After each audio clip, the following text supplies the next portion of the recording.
whenever we discuss about English education in India, look, we have many myths. Like, for example, we always remember Macaulay 1835, and we think that it is the beginning of English education in India. But actually, that is not the story. So, very briefly, I will try my level best to give you some idea that how and when English was introduced. What are the factors, social, historical, and the other reasons which were responsible for it. Uh, I think I'm not allowed to share my screen. Whether you please allow me to share my screen. Hello. Yes, yes, sir. You can present your No, no, no. screen. But it seems there are some restrictions. Uh, Okay, I'm trying it again. Look, when yes, I sir.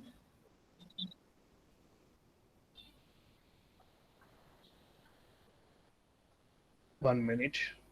Yeah. So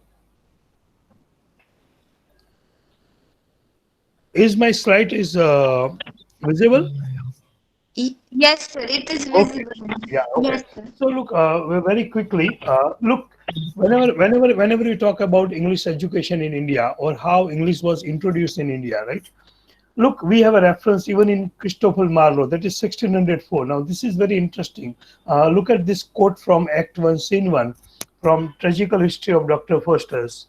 It says, I will have them to fly to India for gold, ransom the ocean for orient pearl, and search all the corners of the newfound world for pleasant fruits and princely delicates. So, look, this is very crucial point that even in 1604, even before the inventions of the sea road, even before there was a direct connect, though the Britishers arrived in India exactly in 1600, but technically speaking, there was not much bridge. But even the news of India, the story of India, it has already reached there, and that was perhaps the reason that East India Company thought that we must reach India. So we find this reference even in Christopher Marlowe 1604. So that shows a kind of connect, that there was a connection between East India Company, British, and India, because even in the early texts of English literature, like William Shakespeare and Dr. Faustus, we do find the references. To give you a very brief overview, look, we know it very well that whenever we talk about English in India, there are always problems, political problems, religious problems. There are so many issues which are even today, we are not able to come out from that maze. But as a student of English literature and language, you must try to understand that why this discussion is very crucial. So we know it very well that the discussion is always on crossroads and we are not able to reach at any corner. So the discourse of English education in India is having many problems, and at the same time, since it is having many problems, it requires perspective from different angles. So we can say that the story of English in India has in its background a significant interplay of pride and prejudice, protests and persuasions, and carrots and countries. So, meaning thereby that it is very, very difficult to stress that how and when English entered into India. But yes, if somebody asks you a question, we can say that 1600, very specific, it was 1600 when English as language, as a trade language, entered into India. But then for the first 100 years, East India Company was very busy in establishing their own business. And for first few 100 years, like there was no question of English as a policy. But as a student of literature, you must know that it entered in India in 1600, the moment East India Company entered into the India. But after the arrival of Britishers, almost for 200 years, that is up to 1800, the use of English language was out of question. Because when East India Company, when Britishers entered into India, they entered into India with the only one objective, that was business. Look, they were not colonized. So look, you must understand that the place of English from 1600 to almost 1800, it was not the language of colonizer, because even they never thought that we should colonize India, because it was only a business. So they never tried to introduce English education, and there was no interest in India also. So we can say that though English entered into India in 1600, but for 200 years it was one way. Rather they were trying to understand our dialects, rather Britishers and at that time French, Dutch, everything was side by side, and the Mughal was very prominent. So there was no question of any policy so far as English education is concerned. So we can conclude that before 1800, education in India was, it was only through makbar, madrasa, typical Hindu schools, and those typical schools only. So there was no question of introducing English language education in India as such, because it was the period of administration. So we can say that first 200 years, it was a kind of period where Britishers were trying to understand India. They were trying to understand the business. They were trying to understand different territories. They were trying to understand our culture, our language. So it was other way around, that they were trying to understand us, and it was only at the end of the 18th century, for the first time, when Charles Grant came to India in 1767, and he wrote one treatise. Now, this is the most important documents so far as English language education in India. So we can say that, technically speaking, if somebody asks you that which is the first official document in which we will find the discussion of English language education in India, so we can say the credit should be given to Charles Grant. We can say, look, generally we give credit to Macaulay. Look, Macaulay is far away. Macaulay is 1835. But even before that, at least 50 years before Macaulay's arrival, English was already there in India. So it is a very crucial treatise. It says observations on the state of society among the Asiatic subjects of Great Britain, particularly with respect to morals and means of improving it.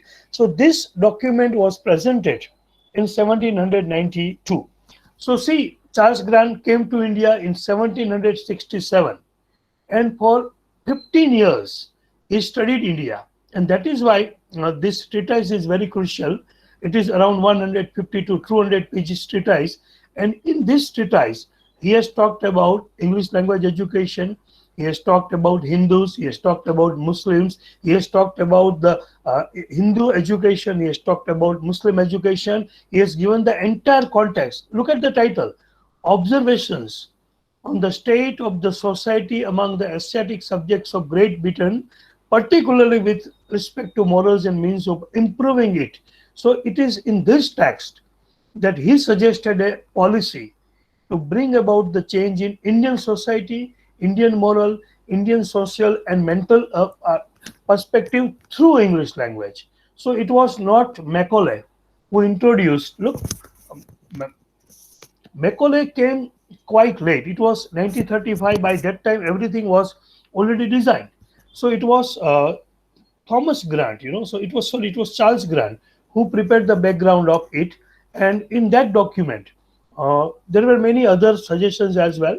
To be very precise, that 1792, that is a very historical year in which we saw the first blueprint being prepared on English education in India.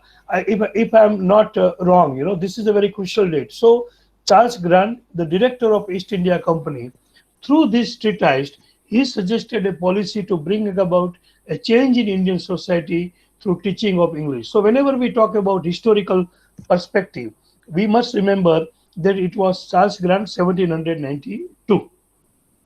So not only that, another point that was there in the discussion was the missionaries, that whether missionaries should be given a space to preach English education and Christianity or not. And then ultimately it was decided that missionaries should be allowed to India. So, but the very interesting story is that you should know that even before Macaulay, Christian schools and colleges were already established in India by the time we reached to 1835.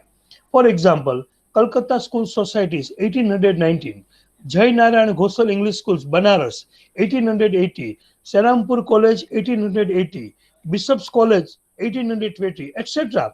They were already established before Macaulay presented his famous manifesto, or what we say Macaulay's Minutes of English Education in India. What I feel that this part is neglected. Whenever we discuss about English studies in India, we begin our discussion with Macaulay, And it has been preached, it has been taught that Macaulay is responsible for English language education in India. Actually, it is not the case. Even Raja Ram Mohan Rai from Bengal, he also tried his level best to introduce English language education in India.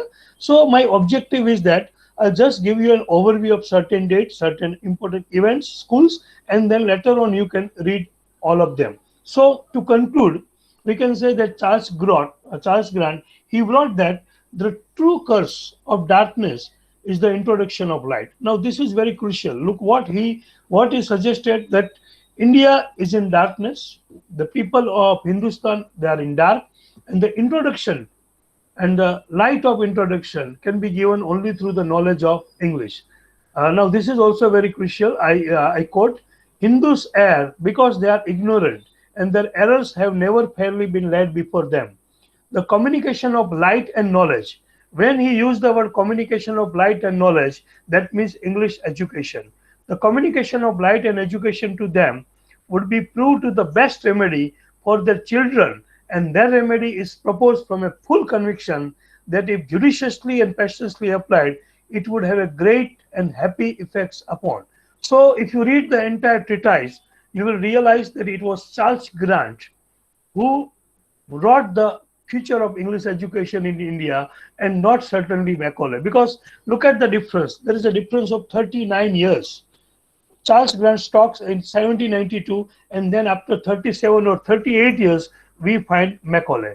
So this is a brief speech. This is a brief extract. I don't think we have much time, but very briefly I'll say that what he stressed, that adoption of English as the official language of the company and the government for easy communication between the rulers and the ruled. Grant was very clear in his observation that Christian faith through medium of English is the only remedy for all the evils in Hindu society and for the liberation of Hindu mind. Now, mind well, I am not saying that what Charles Grant proposed was correct, but you as a student also have to look the mental state, and you can say the psyche of the East India Company, psyche of the Britishers. Look at here, Charles Grant is very clear. His agenda is also very clear. According to him, there are many evils in the Hindu society. Now, look what I request young students, that this is the high time that we should try to dig out such documents, and we should try to counter back. Look, see the language, and another agenda, that is Christian faith. So it is very clear that Charles Grant wanted to establish one religion and one language. Religion is obviously Christian, and the language is English, because he was convinced that Christian faith, Christianity, through the medium of English, is the only remedy for all the evils in the Hindu society. So this is, I think that I advise all of you, to read this treatise if it is possible. So that's why later on in 1830, so now this is, you must understand that what he proposed in observations in 1792, ultimately it came out as a policy, and that became Charter Act of 1830. So Charter Act came into existence in 1830, and Charles Grant is responsible. So look at the 50 years of hard work which Charles Grant did even before Macaulay. So this is what the basic information. Look, Charles Act of 1803, it says, we can say that this act is the first step taken by the Britishers for the purpose of educational development in India. So this is the first official document. Under this act, it was decided that 1 lakh rupees were sanctioned to promote education in India. Now this is also very crucial. 1 lakh rupees for the promotion of the education in India. Charter Act never said that for English education. And for your information, for many years, this amount was used for the purpose to promote Sanskrit education, Persian, Urdu, as well as English. However, this act couldn't do much. So it was in 1830 that company's charter came once again for renewal. And at that time, the missionaries prepared for the ground, though there was a lot of agitation in England, but ultimately missionary entered into India. We don't have much time to discuss that part, but these are the main points. or we can say these are the main guidelines given by the Charter Act. And the two questions that were there in their mind. Number one, should the missionaries be allowed to go to India and work in the territories of the company for the education on and the conversion of the religion? And another, should the company accept the responsibility for education of Indian people? Look, till 1813, Britishers East India Company never took the responsibility of educating people. But ultimately, it was Charter Act in which it was decided that let the missionary be allowed in India, let the missionary allowed to preach Christianity, let the missionary allowed to spread English language education, and then after a lot of opposition, it was decided that Britishers, East India Company, should also take the responsibility of education in India. So this is the background. So we can say that Charter Act of 1813, it created a kind of demand of English. Look, English education gave a new direction, and by that time, the impact of Renaissance was on the already over. So there was a lot of demand for knowledge of science. Look, if you read the Dr. Foster's, whatever Dr. Foster's wanted, knowledge of science, earth, moon, etc. So by that time, there was a lot of demand from new knowledge. There was a lot of demand for English education as well. And that is why many opportunities were also there for English educated people. So we can say that 1813 to 1835, that was a period in which English language emerged in India. So look, English is never, we can say forced upon us, but it was a natural process through which English education was there. So there were many religious motives, there were many political reasons, social reasons that English was there. So with that background, the another person which you must remember, right, that is Raja Ram Mohan Rai. Now look at it. He was born in 1772, almost at a time when Charles Grant came into India, and he passed away, he died in 1833. Meaning thereby that Raja Ram Mohan Rai passed away even before Macaulay arrived in India. Now, I want you to remember this point because Raja Ram Mohan Rai is a person who is responsible for English language education and spread of English education in India. He wanted a kind of change in the intellectual setup of the India. He was very revolutionary. He knew it very well that Western education and modern knowledge can only modernize and nourish the Indian mind. And that is why he was always demanding English education. He was always asking from Britishers that we want school. Not only that, when British government didn't listen to them, the group of the Raja Ram Mohan Rai, they decided to open even school and college from their own fund. So Raja Ram, one can discuss a separate chapter. One can have a full discussion on Raja Ram Mohan Rai's contribution. But due to constraint of time, I told you earlier also that I am not here to narrate each and every story. Look, I want you to read later on because in 45 minutes, I can't narrate the history of 200 years. So you have to read Raja Ram Mohan Rai separately. So Raja Ram Mohan Rai was one.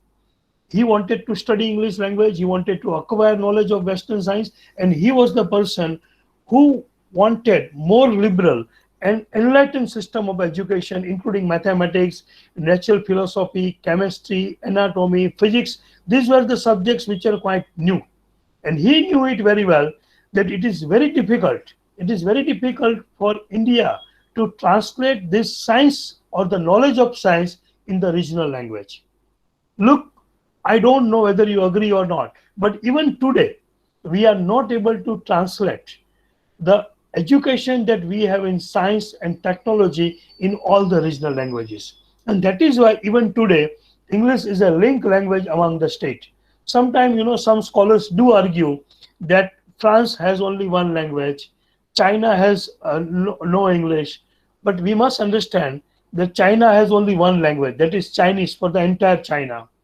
France has only one language, that is French for entire France. Look, unfortunately, India never had one language. Sanskrit was never a language of common people. It was Prakrit, right? So try to understand we never had one language which could connect all the states, all the people of India.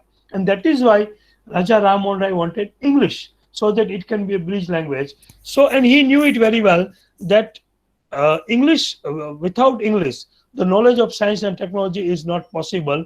And he was also criticized for his criticism of Sanskrit system of education. Look, what Raja Ram Mohan Rai was of the opinion that Sanskrit education doesn't really give you much light. So, and I mean, I don't know whether he was right or wrong. That is a debatable subject, and this is not the platform to discuss it. But it was because of his constant efforts that he established Hindu College. It was Hindu College, 20th January 1817. Now, this is very interesting story that even before English education was introduced in India by Macaulay, Raja Ram Mohan Rai and his friends, a group of people, they established a Hindu college in Kolkata. And the objective of this Hindu college was very clear. The declared objective of the foundation of Hindu college was to instruct the sons of Hindus in European and Asiatic languages and sciences. So it was Raja Ram Mohan Rai who established college in 1817. And then it was decided that lectures should be delivered by English professors. That was in 1825. So imagine, even before Macaulay, in West Bengal, you have Raja Ram Mohan Rai. He has already established the college. Lectures were delivered in English by English professors. And not only that, in 1834, Captain Richardson was appointed as the principal. Captain Richardson was a young officer in the Bengal army and with a strong belt of literature. So he was the principal in 1834. And by the time we reached to 1834, 1835, before we reached to Macaulay, there were 884, I repeat my words, at that time there were 884 students who were studying in that Hindu college.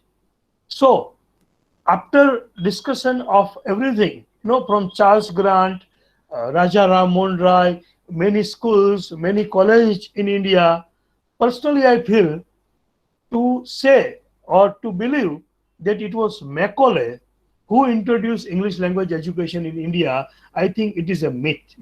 As a students of literature, as a students of language, I think that we have to start questioning, that if suppose Macaulay wouldn't have introduced minutes in 1835, do you think that Indian people would not have demanded English? No. So even if Macaulay wouldn't have introduced his minutes, it was already there. So we must realize that it was the need of the time.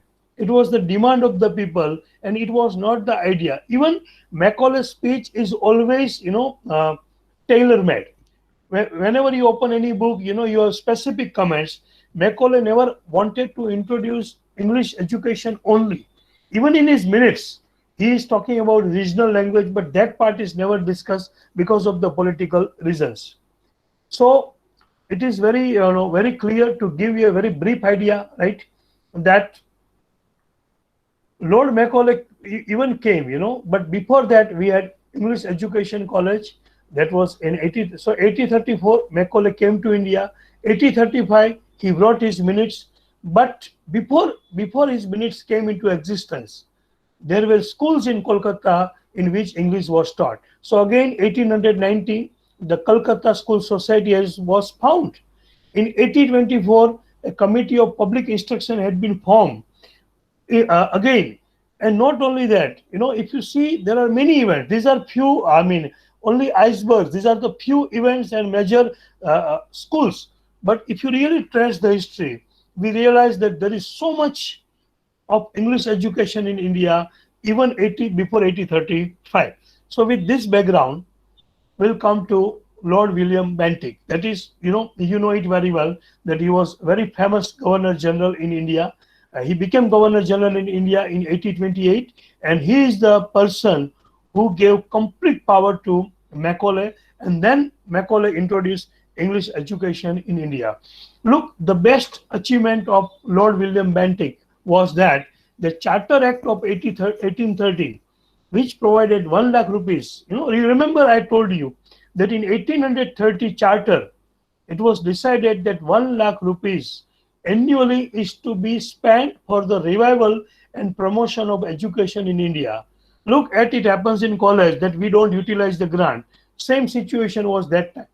So Lord William Bentinck realized that the proposal which was there in 1813, the money was never used. So he realized that there was no proper arrangement of this 1 lakh rupees, and therefore William Bentinck decided that this 1 lakh rupees, which was provided under the Charter Act of 1813, should be utilized for introduction of English education in India. So before Macaulay's minutes came into effect, there was a huge debate among the Indian people, and there were two groups. That is why we have Anglicists and we have Orientalists. So these two groups within India, right? They were all there. There was also a kind of struggle.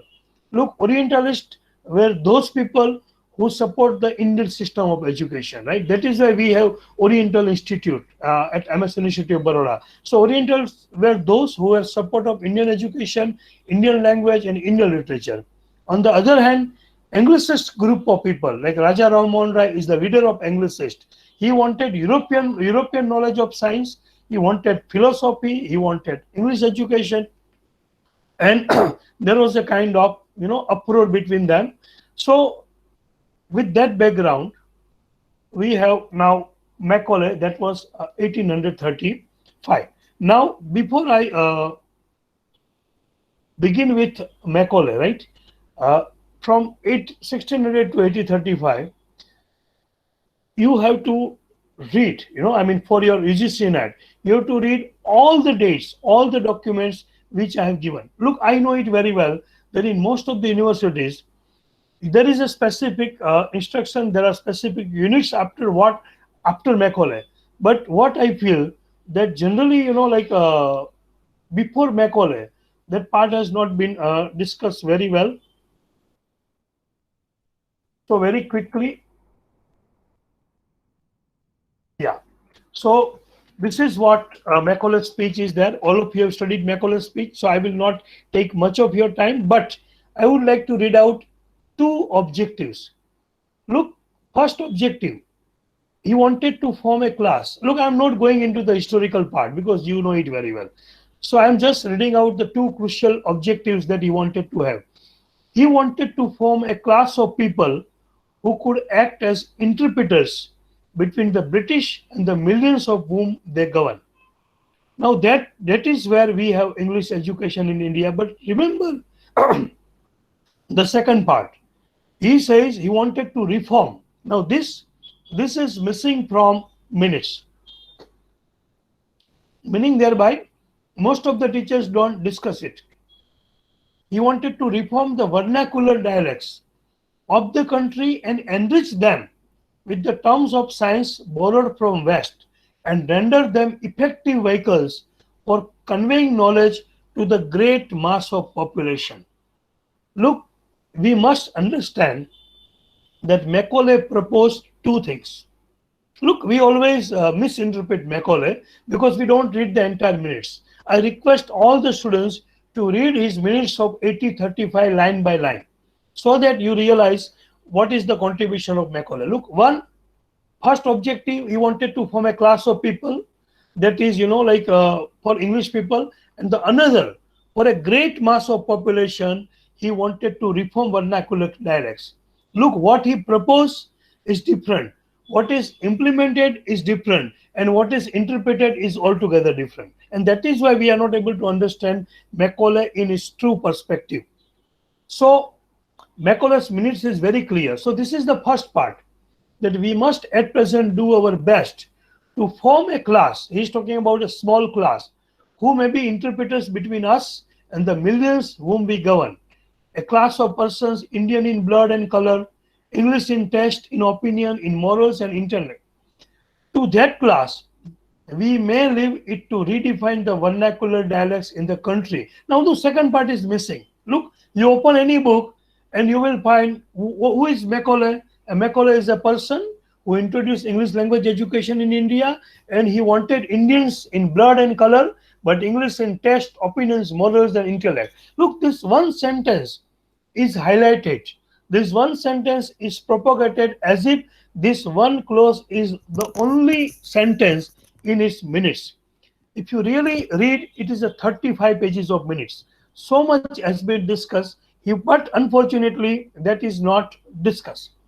So we can say that his attitude was like a colonizer, but at the same time, we must admit that he also wanted to enrich regional language. It is another story that it was not implemented. So even we can say that Macaulay overlooked to certain extent, some native system of education that existed centuries before, in India. So we can say that Macaulay was misinterpreted. What Macaulay proposed was never implemented in total. It is like our new education policy, NEP 2020, right? Now, whatever you have in policy, now so it was suppose a particular state government misrepresent the document, misread the document, misinterpretation, or maybe political agenda. If they don't implement the policy in toto, then you cannot held responsible for like writing that policy. I think that it is the problem with the implementation. So he wanted English education, but at the same time he wanted regional education, but that never came into discussion, right? So we can say that uh, to certain extent, he never wanted English the way in which we have it now. Perhaps Macaulay never thought that by introducing these minutes, he will change the entire map of English education in India. Look, so that is another story. So in 1837, English was made official language, and then that was a, you can say, official beginning. And then Hindu College was established, and it was 1854. So this is also very interesting that Hindu College was not established in 1854. It is the same Hindu College which was started by Raja Ram Mohan Rai quite early. That college was taken up by the government, and then it was renamed as Presidency College. So the Presidency College that you have today in Kolkata is the college which was established by Raja Ram Mohan Rai 20 to 25 years before Macaulay entered into India. So you must remember this background as well. So look, Macaulay's minutes or his speech can be discussed, it can be interpreted, and even in today's present context, one can revisit the Macaulay speech, because so much is there problematic. We don't have much time. My only request to all of you is that you must read their speech line by line. Otherwise, you will have, only a slice of the cake. These quotations is only a small slice of the cake. Without going through the entire text, I think it is very difficult to judge Macaulay. Right? So I'm skipping the entire Macaulay and his minutes because we don't have much time. So after Macaulay, we have 1854, that is Wood's Dispatch, and what we call Magna Carta of English education in India. Now, Charles Wood is also a very, very most important person so far as English education in India is concerned. It was 1854, and he was the president of the board of the control of English East India Company, and that is why his name is Wood's Dispatch, and his full name is, so he, like Wood, Charles Wood, he sent a dispatch to Lord Dalhousie. We all of us know it very well. In Gujarati, we said Dalhousie, but actually it is Dalhousie, Lord Dalhousie, who was Governor General of India. So both of them are responsible for this Wood's Dispatch, what we call Magna Carta of English education in India. Now, these are it is a very big document, more than 200 pages, but these are some of the primary suggestions and guidelines. Look what he suggested, that vernacular language be promoted in primary education. I would like one of you to compare new education policy and Wood's Dispatch of 1854. It's very interesting. Look, in 1854, in Wood's Dispatch, it was said that vernacular language be promoted in primary education. Second point, at least one government primary school be opened in every district. We know it very well that government of Gujarat has also decided that one primary school be open in every district. University on the model of London University be established in big cities like Bombay, Madras, and Calcutta. Now, this is also very interesting. Look, it was Wood's Dispatch who recommended that three universities are to be established: Mumbai, Madras, and Calcutta. And it was University of Bombay, you know, which allowed many colleges, like for example, I don't know how many of you know that even Samardas Arts College of Bhavnagar and Baroda College of Vadodara, both the colleges which were established quite early, they were affiliated to University of Bombay. So we can see that even the Samardas Arts College of Bhavnagar, Baroda College, Gondal College, there are many colleges which were established in the 18th century and the early 19th century. I can say between 1870 to 1890. Now, this is very crucial. 1854, you have Wood's Dispatch. By 1881, you have Baroda College. And if I'm not mistaken, 83 or 84, 78 or 79, you have Samardas Arts College. In short, most of the colleges, which were established between 8070 and 8085, they are results of Wood's Dispatch. Third point, promoted female education at all levels. I want you to read line by line. Look, it was Wood's Dispatch who talked about female education at all levels. So, Beti Bachao, Beti Padhao, this slogan we have, it is there even in 1854. Then Anglo Vernacular High School be established. Affiliated colleges be established at district level. So Bhavnagar, Gondal, Amreli, it was one district, and that is why we have Samardas Arts College. Baroda district, we have Baroda College. So and then affiliating university be established. English be the medium of instruction for higher studies. Remember this word. What Wood's Dispatch says, English be made the medium of instruction for higher studies. So even Wood's Dispatch carry forward what Macaulay said, that English education should be only at the higher studies, and vernacular language, local language, regional language should be there at the primary level. And then promotion of teachers, of training, and secular education to all. So we can say that after Wood's Dispatch, so much is there, and there was a movement of national movement and independent phase. So we don't have much time, but these are the crucial historical movements. So after 1857, then we had Lokmanya Tilak, Gokhale, Mahatma Ji, Subhash Chandra Bose, and like host of Indian literature, and then we have nationalist movement. So there was not much development. Wood's Dispatch continued with minor changes in India. I mean, so English coexisted with, you can say, Sanskrit, Indian English, classical language. And what I mean to say is that there were not many policy documents. So very quickly, if I say, then you have to remember that Calcutta, Bombay, and Madras, So all three universities were established in 1857 following the Wood's Dispatch. So what is the outcome of Wood's Dispatch? That we have three universities. And Indian University Act 1904, because after 1857 we have first time education policy. Then 1913 we have resolution of education policy. So these are some of the historical facts which may be useful to you to understand how English language education was there. And then we have 36, 37, that is about Wood report. Then 1944, that is Sargent Committee report. But what I mean to say is that actually after 1857 and between 1947, Britishers were more busy in political front, World War, and so many other issues. So as such, there was not much development.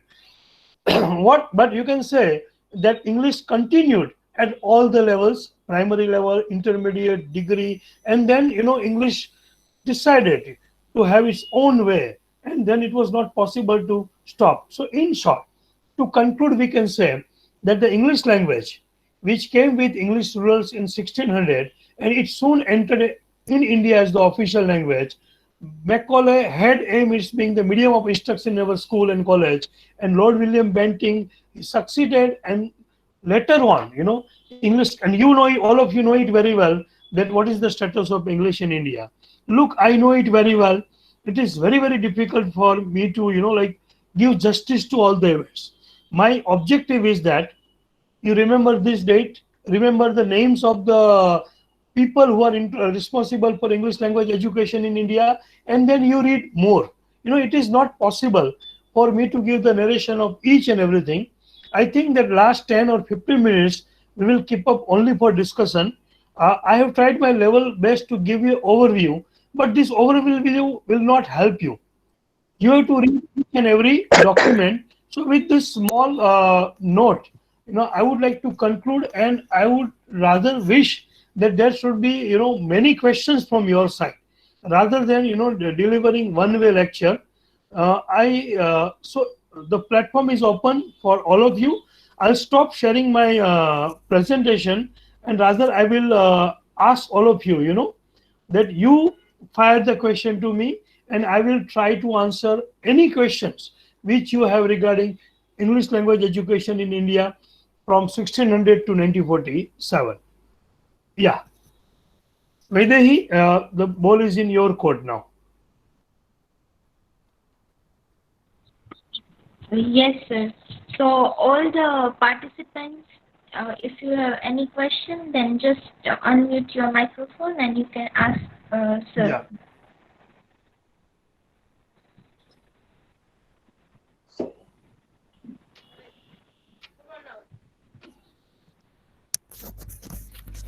Hello, good Yeah. evening, sir. Yeah. Good evening. Yeah. Ravindra, tell me. Uh, yeah, yes, sir. As you said that the Charles Grant and there are Macaulay, these two persons are there, and many people have disbelieved that Macaulay has introduced English in India. So, Yeah. if we will be asked that who has introduced English language in India, and if both options are there, Charles Grant and Macaulay, then what should we write? Look, number one, a smart teacher will never ask you a question who introduced English language education in India, because it is neither Charles Grant Yes, sir. nor Macaulay. I think Indian people are responsible. Even you can say Raja Ram Mohan Rai is responsible. So look, what they will do, they will ask a specific question. Like for example, like Magna Carta. So that is a term that is connected with woods, and then Okay. with Charles Grant, it is English manuscript. So look, that he was the person, who has written the manuscript, or maybe you will get the reference of the text. Look, in NET, GSET, and PET, there can never be a question which can have possibility of two answers, and that is considered as a bad question. Honestly speaking, nobody Okay. can say who introduced English language education in India. If you ask me, I will say Indian people. It will. Okay. It So is Indian very, people. very difficult to say, and this kind of open-ended question will not be asked. Yes, but you should remember the quotations. You should remember name of the books, each books, or maybe some specific recommendation which are very crucial. Some quote from that text, that this quote is by whom, or maybe the date of publication. Like they may puzzle you with 1792, 1830, 1835, like that. Yeah. Yes, sir. Okay. Okay. Thank you, sir. Thank Yeah. you so much.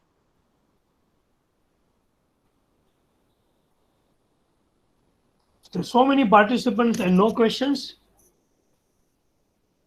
I was told by Professor Dilip Barar that my students are very active. So I thought that I should keep at least 10 minutes for discussion.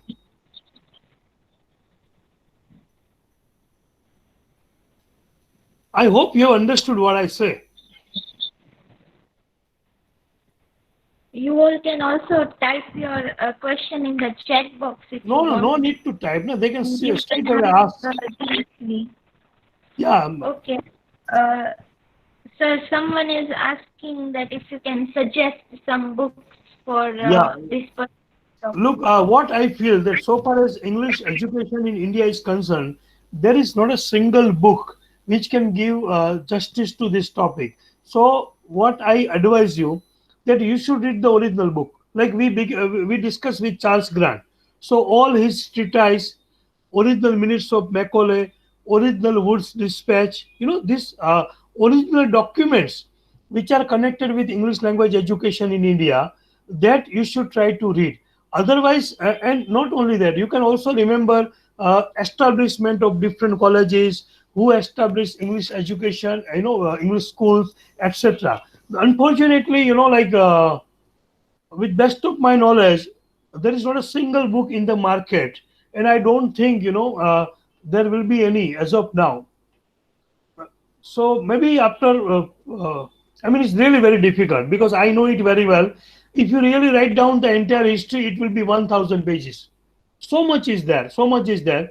But you should remember the major events like establishment of different schools, establishments of college, Hindu College, Raja Ram Mohan Rai, Charles Grant, Macaulay, right? These are some of the known 10 to 15 names which are associated with English education in India, and you should try to read the original work created by them rather than a single book or guide. And one more thing, no objectives from any text will help you.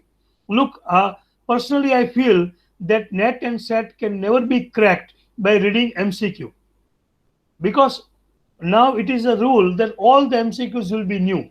So not a single teacher is going to ask MCQ which has been already asked, right? And somebody is asking what is the weightage.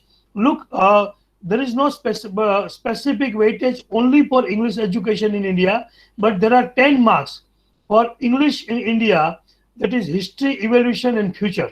Now it depends on examiner how we interpret this clause. English in India, right?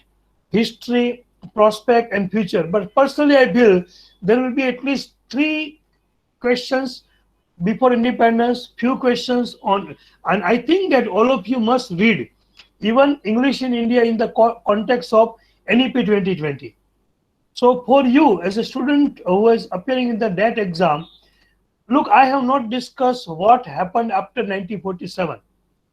There can be 2 separate sessions because many education commissions have arrived, new education policy, Kothari Commission.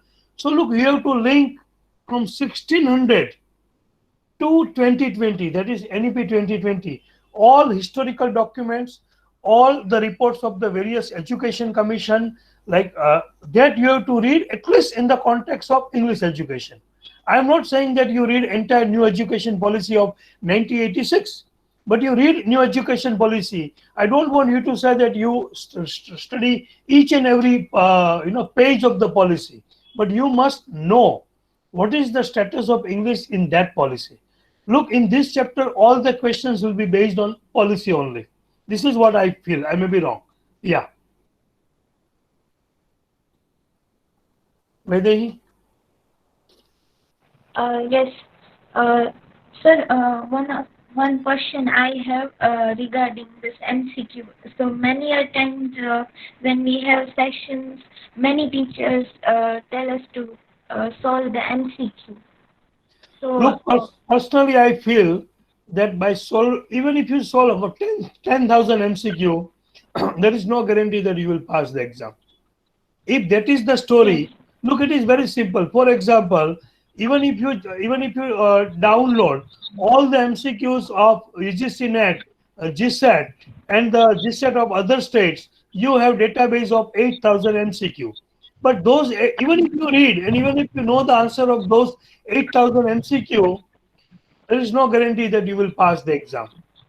Look, you must prepare a particular chapter. Suppose you have, like I talk about the chapter where I am more familiar, so English in India. So you jot down the points, you prepare your own notes, and for each chapter you identify 3-4 good books, right? Like for example, you have drama. Now, how will you interpret drama? Tell me. Your unit number 1 is drama. You have British drama, you have European drama, you have African drama, you have, I mean, it's very difficult. So you have to identify certain books. Suppose it is a criticism and theory, then these are the 4 books like Habib, David Duchess, you decide per unit, like suppose you are reading history of English literature. Personally, I feel, that NET exam is still very traditional in nature. So your Lagvi Kazamia, R.D. Trivedi, Oxford History of English Literature, so some canonical texts, like some 200 canonical texts, like there will be one question on Paradise Lost, then one question from Alexander Pope, one question on William Shakespeare. So if you study the patent of NET, you can identify that you know it very well that there will be one question on Shakespeare. So how you are going to prepare for it? You cannot read all the 36 plays of Shakespeare. So what is the patent? Year of publication, right? Similarly, for each chapter, you have to devise your own method. By personally, I feel reading MCQ from the books which are available in the market. Look, it can give you idea how MCQs are set. It can lead you, but somebody is asking me, it is very difficult to remember the dates. Personally, I feel there is no option. You must remember the dates. There will be at least 10 questions which are based on the dates only. Because that tests your skills in a way. I mean, how you remember.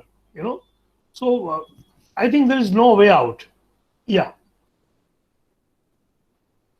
Thank you very much, sir. One of the question is how do we need to score for JRF? Look, you don't have to do much for JRF, because JRF, when you appear for both, if you have a higher score, you are awarded JRF. If you have a lower score, you are declared as a assistant professor. Only NET. So I don't think JRF is the suppose in English 1,000 students have appeared in the exam. Out of 1,000, 100 students clear it. Out of 100, if 50 students are in general category wise, then they have a slot of JRF. So those out of 50, top 3, top 4, they will be JRF. There is no specific preparation of JRF. You get maximum marks in JRF, at least if you are in top 3% of the total students who clear the exam, then and then you will get the JRF.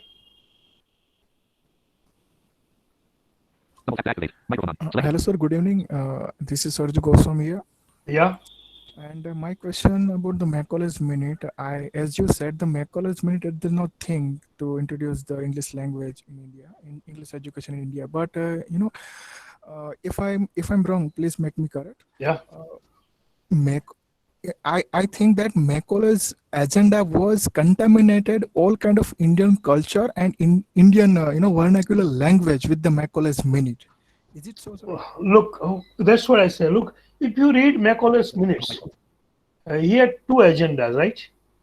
Number one, I do agree that he wanted to create a class of people, who is basically Indian, but in taste, in culture, in moral, they are like Britishers. So he wanted a small class of people who can be bridge between East India Company and Indian people, right? But at the same time, he knew it very well. It is very, very difficult. We don't have enough source to educate all the people in English. So there is a second clause, and nobody reads that second clause. That is the problem. And that second clause, he proposed that all the knowledge that we have in science and technology be translated into different regional languages. Look, he knew it very well. That, look, if there is a knowledge of science, that is a chemistry, physics. Now, so he wanted a class of people which is small. And for other people, he wanted to continue with regional education. And you must remember that there was never a complete English medium or English education during that time. Look, like for example, if I give you my example, look, I'm from Bhavnagar, right? I did my schooling standard 12 in 89. Now remember, even in the 70s, I'm talking about 1900, say 85. 1985, there was only one English medium school in Bhavnagar. That was Fatima Convent. So try to understand that even in 1985, there was only one English medium school, and rest of the 100 schools were Gujarati medium. So even during 18th century, even before independence, before 1947, 80% to 90% schools were in regional medium only. So now who is responsible? Look, so there was a national demand. Try to understand that even after independence, 35 years, if in a district like Bhavnagar, forget about the, taluka and small places. We have mushrooming of English education, right? Like there were no English medium schools in many districts, like Amreli, small district. But now we have. So try to understand. It happened naturally. I'm not saying I'm not defending him. He wanted to establish English education. He wanted to create a mass of people who can be educated in English. The hidden agenda was Christianity as well, but that was not the only objective. Second part was never implemented by government, and then they left.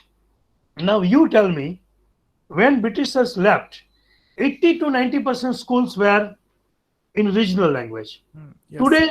Today the ratio is 40-60. Today the ratio is 46. Like for example, how many English medium schools you have in Bhavnagar now? Almost 50 to 100. Yeah, we can say Yeah. that. Yeah. So imagine in when I wanted to get admission in English medium, no, Fatima Convent said no, our school is not for you. Try to understand. So there was only one school, and even before Fatima Convent, there was not a single school. So I think that to blame a person that he is responsible, it's very difficult to say. Okay, what about Raja Ram Mohan Rai? Look, Raja Ram Mohan Rai passed away in 34. Before that, English education was already there in India. That is what I am trying to tell you. That forget Macaulay in 1835. What about the 50 years before that? If Macaulay wouldn't have proposed anything, then also we would have English education in India. Maybe 15, 20 years later, not more than that. So you couldn't have stopped the spreading of English education in India, even if Macaulay wouldn't have been there. So you have to understand it historical and socially. Macaulay simply proposed what was in demand, what was, because Raja Ram Mohan Rai and other people, they were demanding for from 70s, 80s, 90s. Your Hindu college was established only for Hindu people to give English education. Imagine, in 1820, you have a college for highly aristocratic Hindu people who wanted to give English education to their sons and daughters. And that is why in Calcutta, you have a college which was established by the collection of the fund of Indian people. Britishers have never given even a 1 rupee for that Hindu college. So how can we say that it is because there is a gap of 20 years? So you have a group of Hindu people who collects money and they establish the college for their own sons and daughters. So it is very difficult. One requires rigorous research and kind of PhD type of research. Then and then we can give a judgment. But yes, I will stick to my argument that he is not the only person. He paved the way. Like for example, we always give credit to William Shakespeare. That Shakespeare is the greatest dramatist of the world. But if you ask me, I will say it was Marlowe. Look, Marlowe created the atmosphere. He created the theater. People started visiting the theater. So Marlowe created the entire path. Unfortunately, Marlowe passed away and Shakespeare came into the scene. So when Shakespeare came, the road was ready. And he just wanted to walk on. Because even the habit of visiting theater was created by University Wits. So we always give credit to William Shakespeare. We never give credit to University Wits and Marlowe. Actually, personally, I feel, that they are responsible for the creation and the, development of drama as a genre. But we always say Shakespeare is the greatest dramatist of the world. We never say Marlowe is the greatest dramatist of the world. Or we never say Marlowe is the greatest dramatist of Britishers or even British drama. So this is, you have to understand, socio-political condition to give credit or not to give credit to one person, right? Yeah. Tell me.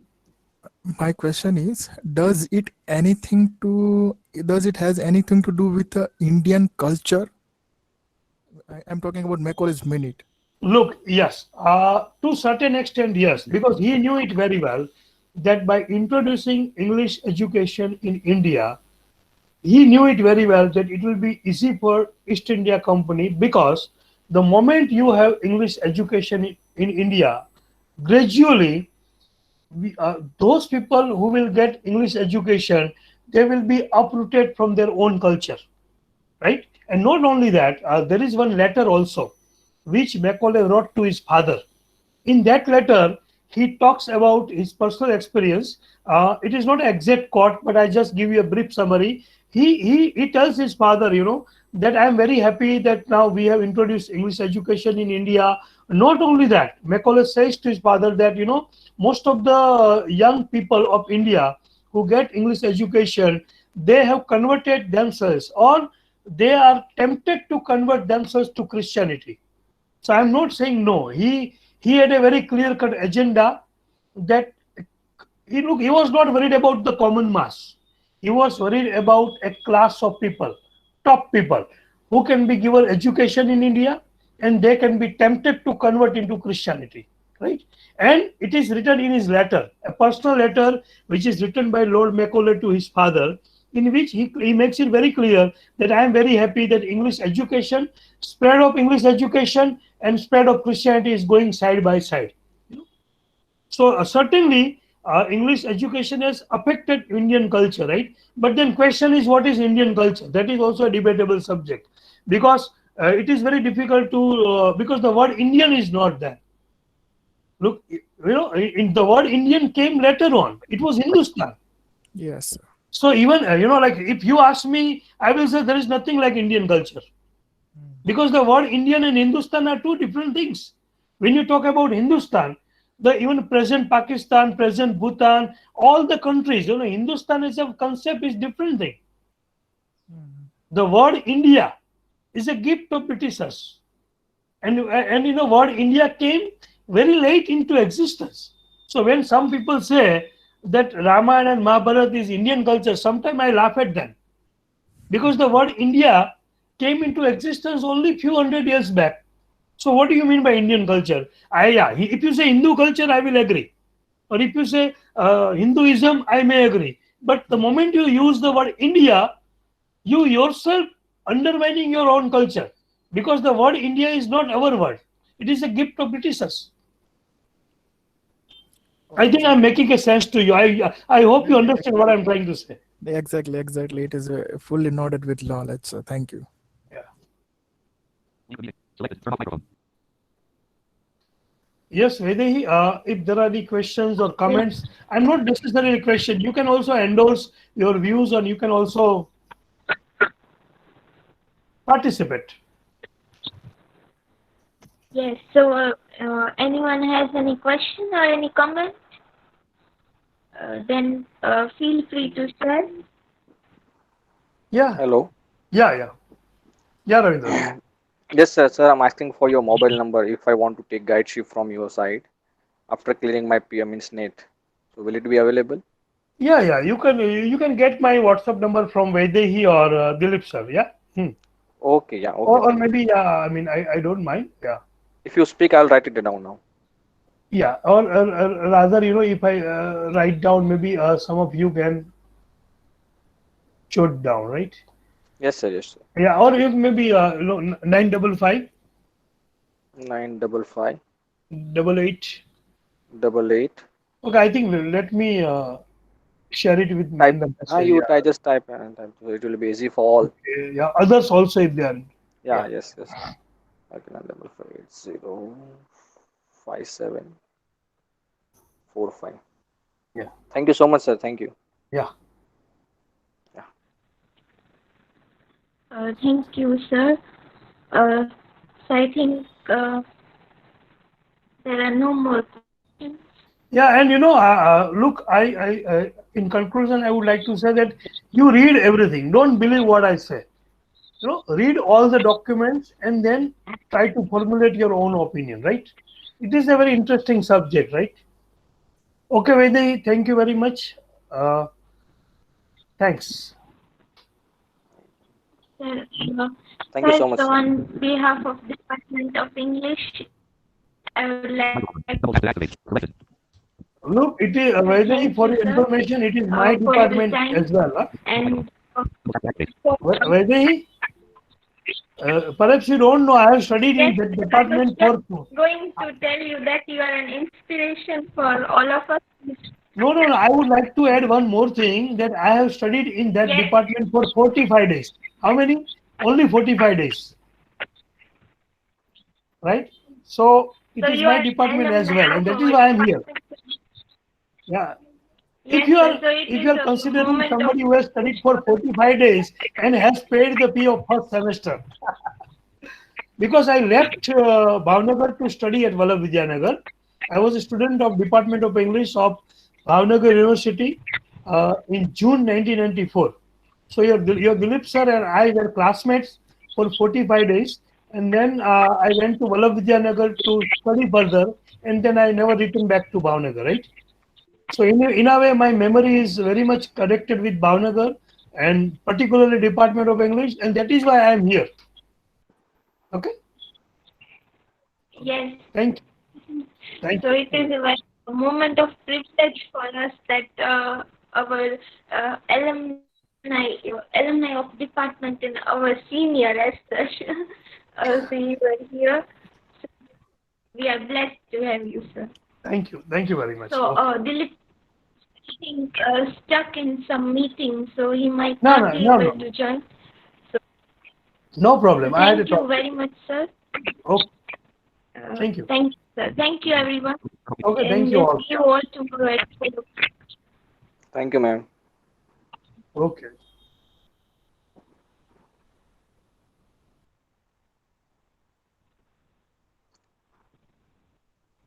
Hello. Microphone selected. Yes, bro, Ravindra, Showing I'm recording here. microphone. Yeah, Showing ma'am is recording not microphone. there. Yeah, I Yes.